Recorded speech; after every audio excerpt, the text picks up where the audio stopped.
Pero, patay mo na. Yun, another tambike ride na naman tayo on the way sa ating paboritong tambayan. Oras pala natin ay alas 11 ata ng gabi.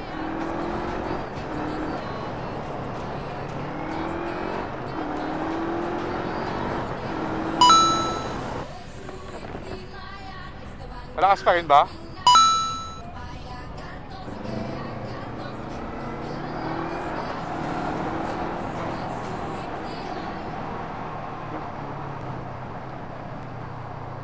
Ginagawa niya.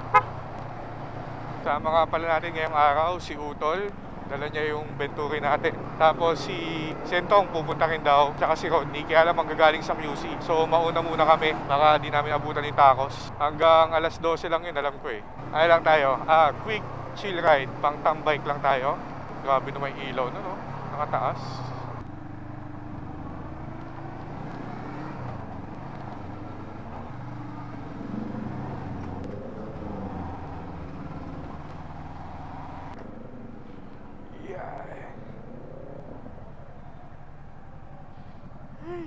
Abot pa ba? Meron pa? Ayun. Kaya mo? Dikit mo, tapos atras mo. Okay. Primera mo ah. Okay pa. Kabila. Dito. Patay mo na. Bin. Wala pa yung dalawa eh. Dalawang pinsan ko. A few inches later. Sa daki bahay. Bin, baka di ako makapagpala mamaya. Ingat. Pupunta lang kayo bahay. O, tara. Iikot nga lang kayo. Di na. Kayo na lang nitong. Ingat.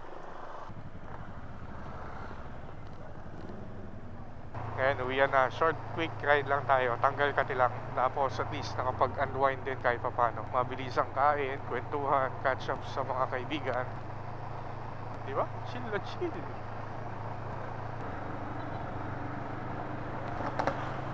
Wow, may backfire. Grabe naman yung kotse ni Kuya. Umuputok-putok, may backfire.